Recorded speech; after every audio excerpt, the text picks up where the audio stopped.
તો મિત્રો હવે મેથડ નંબર 3, એક કરતા વધારે વસ્તુઓના અચલ આધારે અને પરંપરિત આધારે સૂચકાંક. તો જો મિત્રો હવે આપણે મેથડ નંબર 1 કરતા હતા, તેની અંદર શું હતું?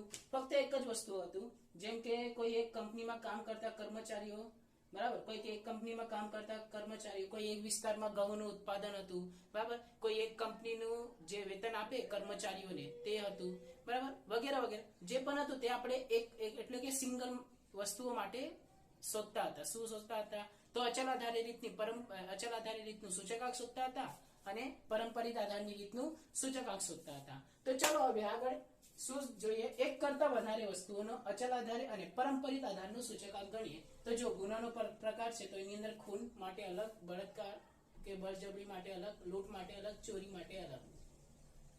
મિલકતની ચોરી લખેલું છે, મારી પાસે જગ્યા નથી, હું ચોરી લખી દીધું, બરાબર ને? હા, તો જો હવે પ્રશ્ન શું કીધું છે? તો પ્રશ્નની અંદર શું કીધું છે કે એક શહેરમાં થયેલ ગુનાના વિશેની માહિતી નીચે મુજબ છે. તે પરથી વર્ષ 2010 ને આધાર વર્ષ ગણી. કયા વર્ષને? તો ભાઈ 2010 ને આધાર વર્ષ ગણવાનું છે, કોઈ વાંધો નહીં. 2010 ને આધાર વર્ષ ગણી અચલ આધારની રીતે સામાન્ય સૂચકાંક શોધો. હવે તમને ખબર છે સામાન્ય સૂચકાંકનું સૂત્ર શું હતું? તો જો અહીંયા લખું, સિગ્મા P1 ના છેદમાં P0 છેદમાં n ગુણ્યા 100.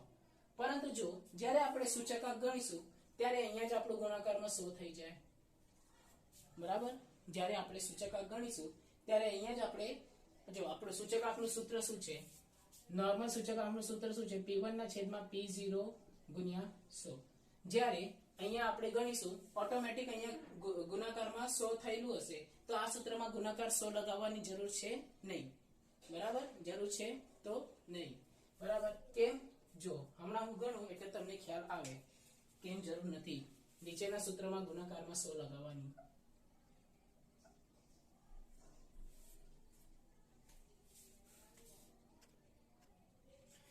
તો જો વર્ષ 2010 ને આધાર વર્ષ લેવાનું છે તો ચાલુ વર્ષ, તો જો હવે આ અચલ આધારની રીતે ગણવાનું છે તો અચલ આધારની રીતનું સૂત્ર શું હતું કે ચાલુ વર્ષના ગુનાના પ્રકારના છેદમાં, અહીંયા ગુનાનો પ્રકાર છે એટલે ગુનાનો પ્રકાર લેવાનું અને આધાર વર્ષનો ગુનાનો પ્રકાર. ચાલુ વર્ષના છેદમાં આધાર વર્ષ, આ શું છે? ચાલુ વર્ષ, આ છેદમાં આધાર વર્ષ. તો ચાલો ગણીએ. આધાર વર્ષ હવે અચલ આધારની રીતની અંદર સરખું હોય છે, બરાબર. તો પહેલા આવી રીતે એક ફોર્મેટ તૈયાર કરી લઈએ જેથી આપણું કામ ફટાફટ થશે.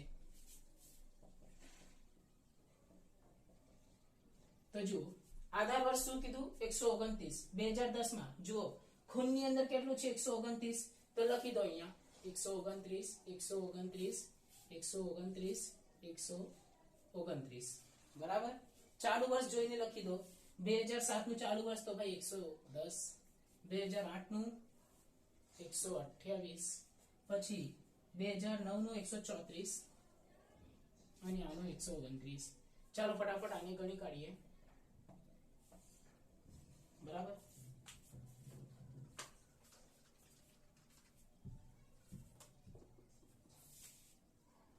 તો જો તમને તો ખબર છે આપણું શોર્ટકટ અચલ આધારની અંદર 100 ભાગ્યા 129 ગુણ્યા 110 કેટલું આવે? 2 મિનિટ ફરીથી ગણીએ. 100 ભાગ્યા 129 ગુણ્યા 110 બરાબર કેટલું આવે? તો ભાઈ 85.27. પછી જુઓ 128 બરાબર એક વખત ગુણાકાર પછી સંખ્યાને બરાબર દબાવતા જવાનું તો 92.22.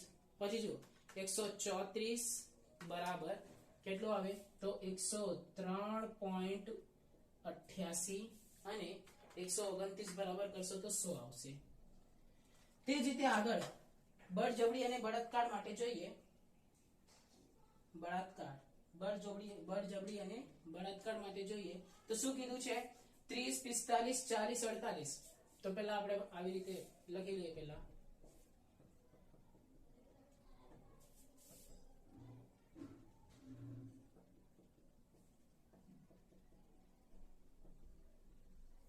હા, તો જો 2010 માં શું આપેલું છે? 48.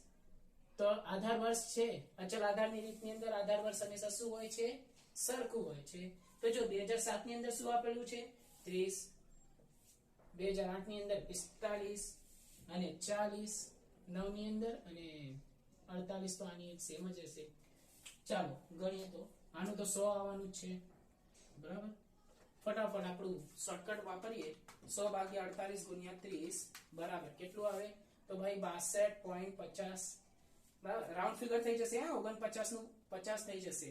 હા 0.1 ઉમેરી દેવાનું. પછી 45 બરાબર કરશો તો શું થઈ જશે 93.75. પછી 40 બરાબર કરો તો શું થઈ જશે 83.33 અરે 33 અને ત્યાં 100. તે જ રીતે લૂટ માટે કરી દઈએ ફટાફટ.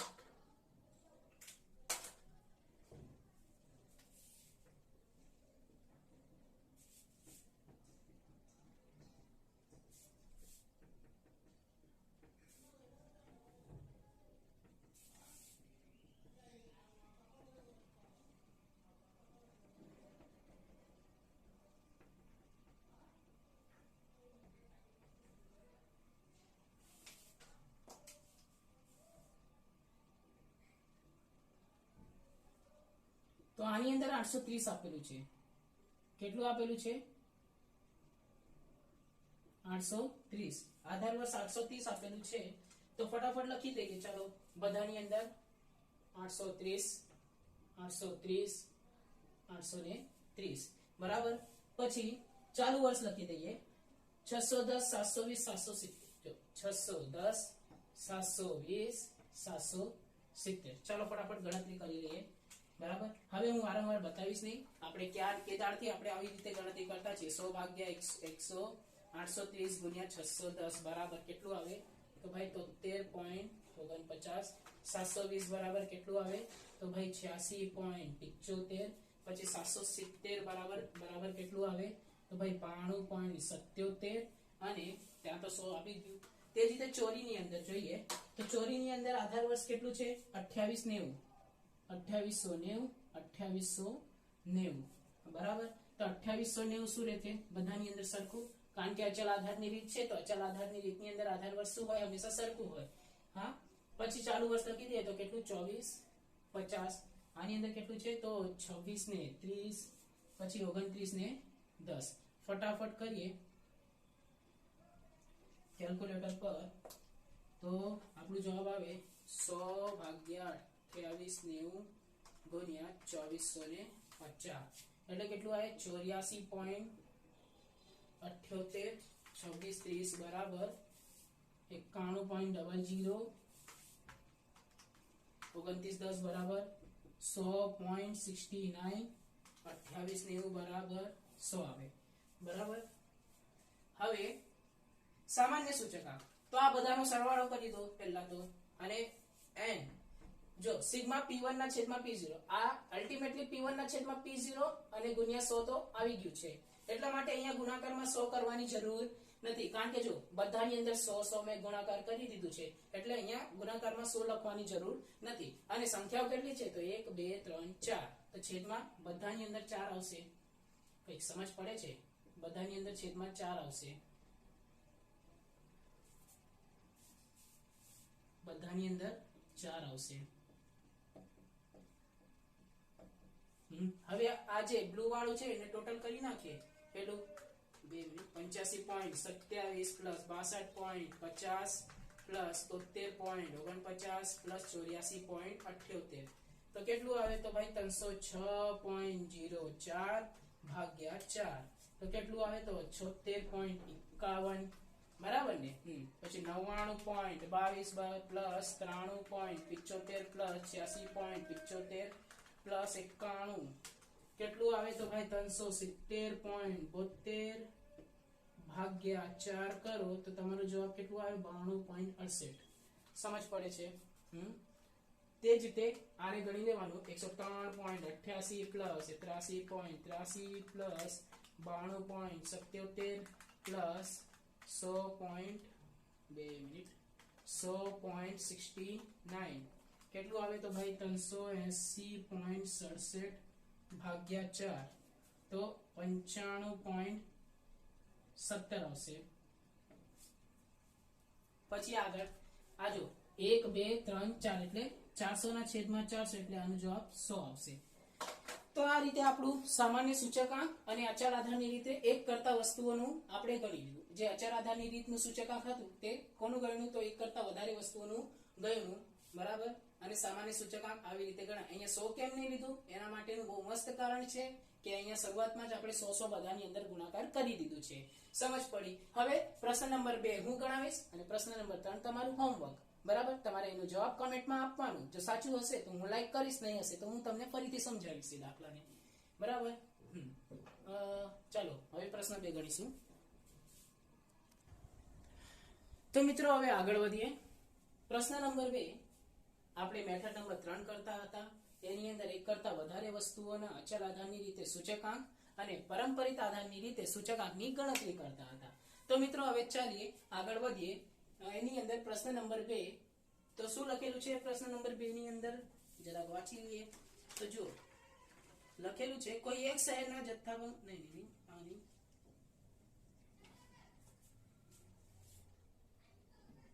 કોઈ એક શહેરના જથ્થાબંધ બજારમાંથી ઘઉં, ચોખા અને ખાંડના વાર્ષિક સરેરાશ ભાવ અંગેની માહિતી નીચે મુજબ મળેલ છે, બરાબર.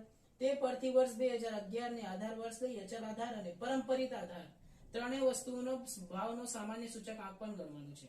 તો જો શું કીધું, પહેલા અચળ આધાર કીધું, પછી પરંપરિત આધાર કીધું, અને આ જે ત્રણ વસ્તુઓ છે તેનો ભાવનો સામાન્ય સૂચકાંક પણ ગણવાનું છે, બરાબર. જેમ આપણે આગળ ગણી ગયા હતા કે અચળ આધારની રીતે ગણો અને 4 વર્ષ હતું ત્યાં કે 4 વર્ષનો ભાવનો સામાન્ય સૂચકાંક શોધવાનું હતું, પણ અહીંયા હવે શું શોધવાનું છે, 3 વર્ષનું શોધવાનું છે. તો પહેલા તો હું આવી રીતે એક ફોર્મેટ તૈયાર કરી દીધું લખીને, જેથી તમારો પણ સમય બચી જાય અને મારો પણ બચી જાય, બરાબર. તો જુઓ હવે આગળ જોઈએ શું કીધું છે. વર્ષ 2011, 12, 13, 14, 15 ઘઉં, ચોખા, ખાંડ આપેલા છે. તો પહેલા શું કીધું, અચળ આધાર માટે 2011 ને આધાર વર્ષ લેવાનું છે. કોને? 2011. આ ખાસ વાંચી લેવાનું, પ્રશ્નને ધ્યાનથી વાંચો, બરાબર. તમે ડાયરેક્ટ પ્રશ્ન જોઈને ગણવાનું ચાલુ નહીં કરવાનું. પહેલા પ્રશ્નને ધ્યાનથી વાંચો, એને સમજો, બરાબર. જો એક વખત સમજી જશો તો જવાબ તો એમને આવી જ જવાનું છે, બરાબર. તો જુઓ હવે ઘઉં આપેલું છે અને 2011 ને આધાર વર્ષ લેવાનું છે. તો ચાલો એને લઈને આપણે દાખલો ગણીએ. તો જુઓ હવે ઘઉં, ચાલો આધાર વર્ષ 18 કીધું, તો અહીં આધાર વર્ષ હંમેશા સરખું હોય. કઈ શેના અંદર? તો અચળ આધારની રીતની અંદર આધાર વર્ષ શું હોય? હંમેશા સરખું હોય. પછી જુઓ હવે ચાલુ વર્ષ લખી દે તો 18, અહીંયા શું આવે 18.5, પછી શું છે 18.90, 18.90 ને 18.9 લખી શકાય. પછી 19 અને 19.50 ને 19.5 લખી શકાય. આવી રીતે લખ્યા પછી આપણે શું લખીશું? આપણે કેલ્ક્યુલેટર લઈને ગણીશું. અહીંયા 100 આવશે, પછી 18, પહેલા તો આપણે લખી 100 ભાગ્યા 18 ગુણ્યા 18, તો 100 આવી ગયું. એક વખત થઈ ગયું. હવે ફટાફટ સંખ્યા બરાબર કરતા જઈએ, આપણો જવાબ આવે તો 102.78 અહીંયા આવશે. 18.9 ની અંદર તો 105 આવશે. જો 9 વધતું જાય છે તો એક પ્લસ કરી દેવાનું આગળની સંખ્યામાં. 19 ભાગ્યા પછી 105.56 આવશે, અને 19.5 માટે શું આવશે? 108.33 આવશે. તે જ રીતે ચોખા માટે, તો ચોખા માટે શું છે 30, તો 30 ના છેદમાં 30, અહીંયા 30 બધાની અંદર સરખું આવશે. આ 30 સરખું આવી ગયું. હવે લખી દે 30, 36, 38 over આ 30 તો છે 36, 2 વખત 38 અને અહીંયા 39. ફટાફટ ગણી લઈએ તો 100 ભાગ્યા 30 ગુણ્યા 100 બરાબર 100 ભાગ્યા 30 ગુણ્યા 30 બરાબર કેટલું આવે? તો 100 આવે. 36 બરાબર કેટલું આવે? 120 આવે. 119.9999 વધતું જાય છે તો આગળની સંખ્યામાં એક ઉમેરવાનું, તો 119 નો 120 થઈ જશે. 38 બરાબર કેટલું આવે? તો 126.67 આવે. ફરીથી 38 બરાબર કેટલું આવે? તો 126.67, અને 39 બરાબર કેટલું આવે? તો 130. જો 129.999 વધતું જાય છે એટલા માટે 130. ફરીથી હવે ખાંડ ને લઈ લઈએ તો ખાંડ માટે 30 ના છેદમાં 30 બરાબર 30 ના છેદમાં 30 એટલે કેટલું આવે? 100 હવે 30 કહી દીધું છે તો અહીંયા 30 લખી દઈએ. હવે આગળ જોઈએ તો એની અંદર 30 છે તો અહીંયા 31 આવશે. 31 આવ્યા પછી અહીંયા 32, અહીંયા 34 અને અહીંયા કેટલું આવે 36 આવશે. ચાલો ફટાફટ ગણતા થઈએ તો 100 ભાગ્યા 30 ગુણ્યા 30 તો આ તો 100 જ આવવાનું છે. ફરીથી 31 બરાબર કેટલું આવે તો 103.33. 32 બરાબર કેટલું આવશે તો 106.67. 34 બરાબર કેટલું આવે તો 113.33 અને 36 બરાબર કેટલું આવશે તો 120 આવશે. બરાબર 120 આવે. હવે સામાન્ય સૂચકાંક માટે શું કરીએ 100 આ 300 થઈ જશે 300 ના છેદમાં 3 એટલે કે 100 આવી જશે.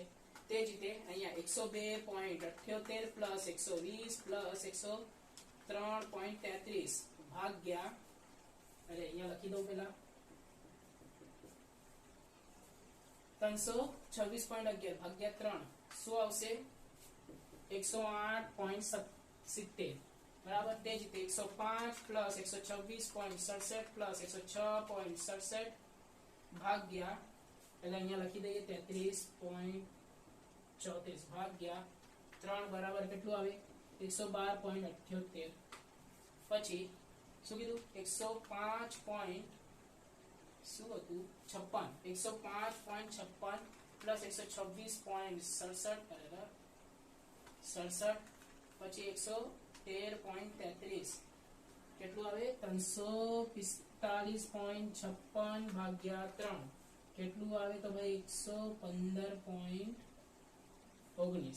પછી આનું ટોટલ કરી લઈએ 108.33 પ્લસ 130 પ્લસ 120 કેટલું આવે 358.33 ભાગ્યા 3 એટલે 119.44.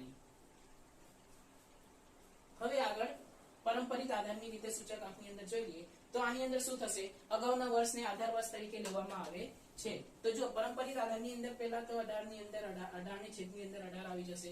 પછી બીજું 18.5 ચાલુ વર્ષ શું છે 18.5 એના અગાઉનું વર્ષ શું છે 2011 એનું સૂચકાંક લેવા જઈએ તો એના માટે આપણે આધાર વર્ષ તરીકે 18 ને લેવું પડે.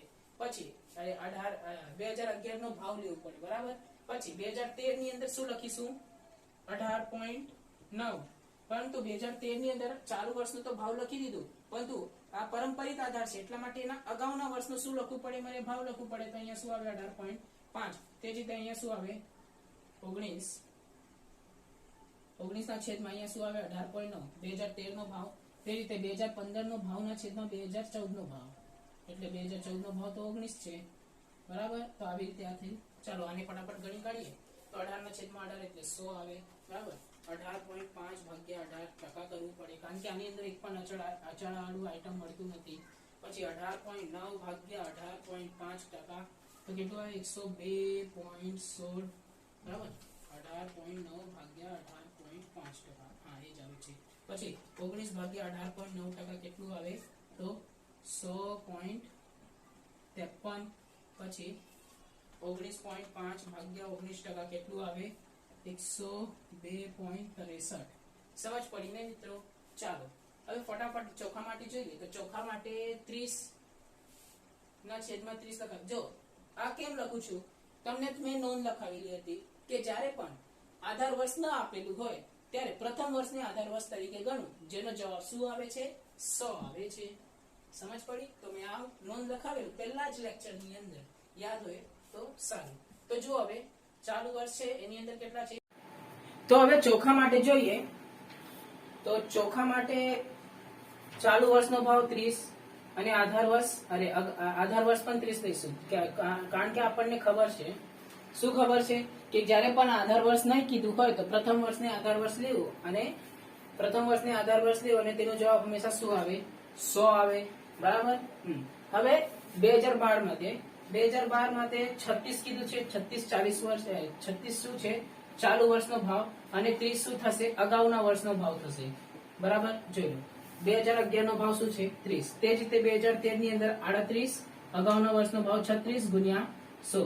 તે જ રીતે આની અંદર શું થશે 38 અગાઉના વર્ષ શું થશે 38 બરાબર. જો 38 અગાઉનો વર્ષ પણ 38 અહીંયા ગુણ્યા 100 થશે. તે જ રીતે અહીંયા 39 અગાઉનો વર્ષ શું છે 38 ગુણ્યા 100 અહીંયા બરાબર.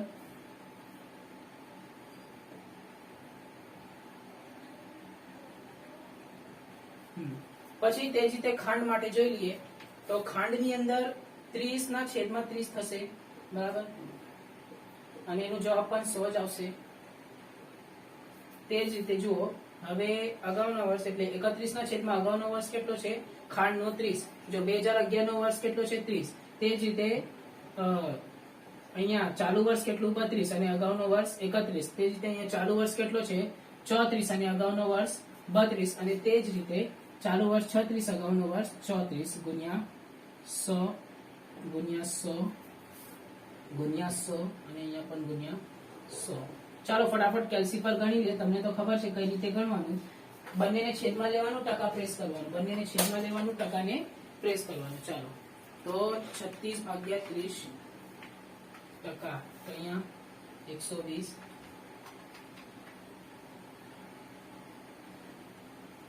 બરાબર. 38 ભાગ્યા 36 ટકા કેટલું થાય 105.55.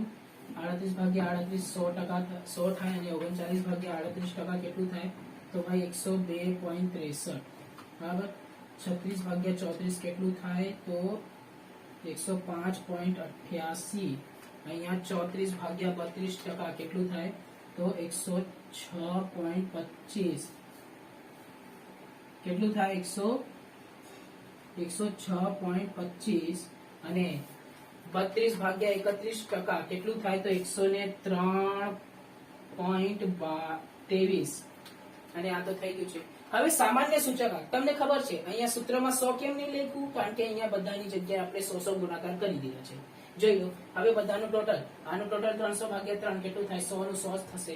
આનું ફટાફટ 102.78 પ્લસ 120 પ્લસ 103.33 ભાગ્યા પેલા આને લખી દો 326.11 ભાગ્યા 3 તો કેટલું થાય 108.7.